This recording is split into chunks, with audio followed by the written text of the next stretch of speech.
तो दोस्तों बहुत बार पेरेंट्स अपने बच्चों को डिसिप्लिन करने के लिए बहुत सारी ऐसी चीज़ें बातें बोल देते हैं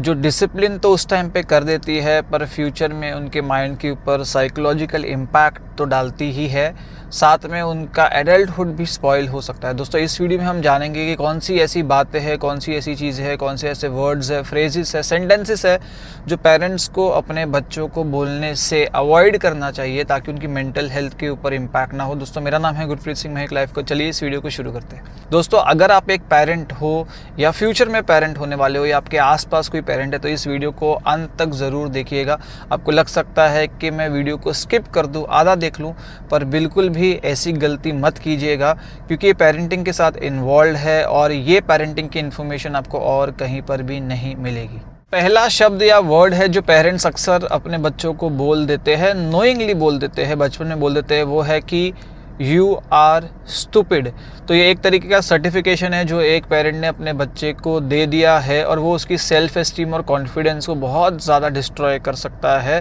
क्योंकि एक तरीके से अगर मैन्युफैक्चरर ही अपने प्रोडक्ट को बोले कि इसका प्रोडक्ट रबिश है तो और कोई कस्टमर के रिव्यू की क्या ज़रूरत है। इसलिए यू आर स्टूपिड इस वर्ड को बोलने से अवॉइड करिए। सेकेंड वर्ड या शब्द जो पेरेंट बोलते हैं कि काश तू अपने बहन की तरह होता, भाई की तरह होता, उस कज़न की तरह होता, उसके बेटे की तरह होता, उसकी तरह मार्क्स तेरे आते। तो जब भी आप कंपैरिजन करते हो अपने बच्चे का किसी और के बच्चे के साथ में तो उसके अंदर एक इनएडिक्वेसी की फीलिंग आती है, उसके अंदर इस तरह की फीलिंग आती है, उसे लगता है कि उसके अंदर बहुत सारी चीज़ें मिसिंग है, उसे लगता है कि वो लव के लायक नहीं है, अप्रिसिएशन के लायक नहीं है, उसे लगता है कि उससे बेहतर बहुत सारे लोग हैं और उसकी वजह से वो अटेम्प्ट करना ही छोड़ देते हैं। जब भी बच्चे कंपेयर होते हैं हमें लगता है कि कंपैरिजन से शायद वो मोटिवेट होंगे, पर इस तरह का मोटिवेशन उन्हें और ज़्यादा डीमोटिवेट कर देता है। तीसरा वर्ड या फ्रेज जो पेरेंट्स यूज़ करते हैं वो है अरे रोना धोना बंद करो, बच्चे हो क्या या बड़े हो गए हो, रोना धोना बंद करो या रोना धोना बंद करो, ये तो बहुत छोटी सी बात थी। अब ये जो चीज़ें होती है वो आपके बच्चों की फीलिंग्स को इनवैलिडेट करती है। वो उन्हें ये बताती है कि जो वो सोच रहे हैं, जो वो फील कर रहे हैं, जो उनके इमोशंस है वो रियल है ही नहीं और उन्हें जो फील हो रहा है वैसा उस टाइम पे नहीं फील होना चाहिए। और इससे क्या होता है कि उसके इमोशंस सप्रेस होने लगते हैं और बड़े होने के बाद भी जब इस तरह की सिचुएशंस होती है जहाँ पे इमोशनल वेंट आउट की ज़रूरत है या अपने इमोशंस को एक्सप्रेस करने की ज़रूरत है तो वो एक्सप्रेशन करने से घबराते हैं, वो डरते हैं, वो अवॉइड करता है एक्सप्रेस करना क्योंकि उन्हें लगता है कि एक्सप्रेस करना इमोशंस को ये एक फेलियर की निशानी है या एक चाइल्ड की निशानी है या इमेच्योर होने की निशानी है। थर्ड सेंटेंस जो पेरेंट्स अक्सर अपने बच्चों को बोलते हैं वो है अभी मेरे पास टाइम नहीं है, बाद में आना, अभी टाइम नहीं, बाद में आना, अभी बिल्कुल टाइम नहीं है, बाद में देखूंगा, बाद में देखूंगी। और बार बार अपने बच्चों को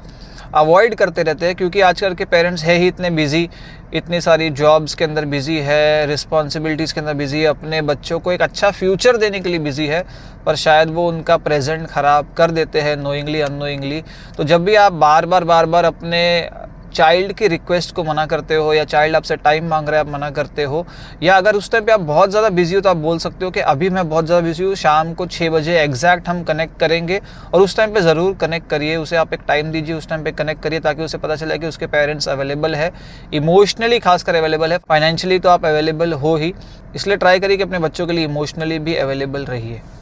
कुछ ऐसे वर्ड्स के you are too weak, you are too sensitive,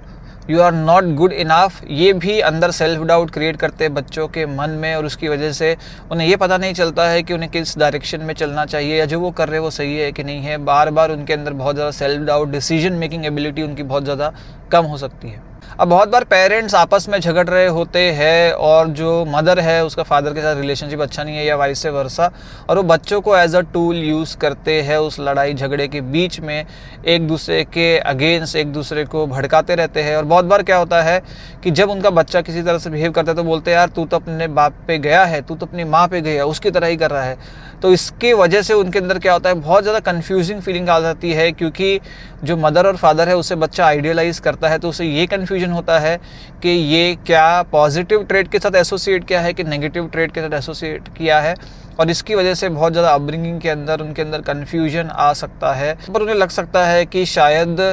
parents में से कोई एक पर्सन गलत है या उन्हें लगता है कि उनकी तरह होना चाहिए या नहीं होना चाहिए, यही कन्फ्यूजन में वो बहुत ज़्यादा टाइम स्पेंड करते रहते हैं। बहुत बार फाइनेंशियल प्रॉब्लम्स जब लाइफ के अंदर आती है, पेरेंट्स के लाइफ में बच्चे को रेज़ करने में बहुत ज़्यादा फाइनेंशियल ट्रबल आती है, तो उनके मुंह से ये निकल जाता है बहुत बार कि सारी प्रॉब्लम की जड़ तू ही है, तेरी वजह से ये सारी प्रॉब्लम है, तुम्हारी वजह से सब प्रॉब्लम है, तुम नहीं होते तो ये प्रॉब्लम्स नहीं होती है। ये तो वो हो गया कि जो बच्चा है उसे लाइफ में आप लेके आए हो, वो अपनी मर्ज़ी से नहीं आया है और आपकी फाइनेंशियल मैनेजमेंट नहीं है या सिचुएशन ठीक नहीं है, तो उसमें उसकी कोई गलती नहीं है और उसे आप ब्लेम कर रहे हो क्योंकि उस टाइम पे आप फ्रस्ट्रेटेड हो। पर इस तरह का ब्लेम जो है उनके अंदर बहुत ज़्यादा सेल्फ एस्टीम को कम कर सकता है, गिल्ट में डाल सकता है, अननेसेसरी गिल्ट में, और लाइफ में बड़े होने के बाद भी उनके अंदर ये गिल्ट नहीं जा सकती है कि वो सारी प्रॉब्लम का जड़ है या ड्रिंकिंग फादर है तो उनकी वजह से वो ड्रिंकिंग है, या माँ बाप के बीच में लड़ाई है तो उनकी वजह से लड़ाई है और उनकी वजह से ही सारी ट्रबल्स हो रही है। बहुत ज़्यादा एक गिल्टी पर्सन फ्यूचर में क्रिएट हो सकता है। तो सारे के सारे जो वर्ड्स हम डिस्कस नहीं कर पाएंगे, कुछ वर्ड्स जो रह गए वो आपसे मैं शेयर कर लेता हूँ, आप उसका मीनिंग तो अपने आप भी लगा पाएंगे। तो एक वर्ड है जो है you are not good at anything, इसको भी अवॉइड करिए। सेकेंड है you are a disappointment for the family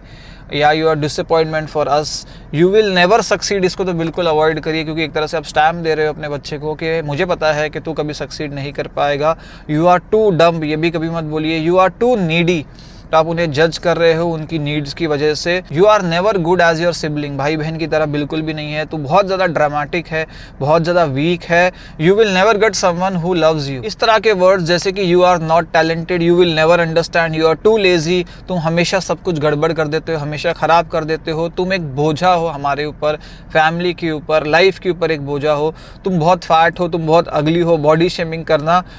तुम उसकी तरह क्यों नहीं हो सकते हो, तुम्हें झेलना बहुत ज़्यादा मुश्किल है, तुम बहुत ज़्यादा सेंसिटिव हो। ये सारे जो वर्ड्स है ये नेगेटिवली इम्पैक्ट कर सकते हैं चाइल्ड को, इसलिए ट्राई करिए कि आपका जो पर्सनल फ्रस्ट्रेशन है, इमोशनल फ्रस्ट्रेशन है, रिलेशनशिप का फ्रस्ट्रेशन है, फाइनेंशियल फ्रस्ट्रेशन है, लाइफ का फ्रस्ट्रेशन है, वो प्रोजेक्ट करने से बचे अपने चाइल्ड के ऊपर, जिससे कि उसकी जो फ्यूचर की मेंटल हेल्थ है वो इफ़ेक्ट ना हो। तो दोस्तों होप सो आपको वीडियो पसंद आया होगा। अगर आपको वीडियो पसंद आया लाइक करिए, कमेंट करिए, शेयर करिए, सब्सक्राइब करिए चैनल को और देखते रहिए लाइफ कोच।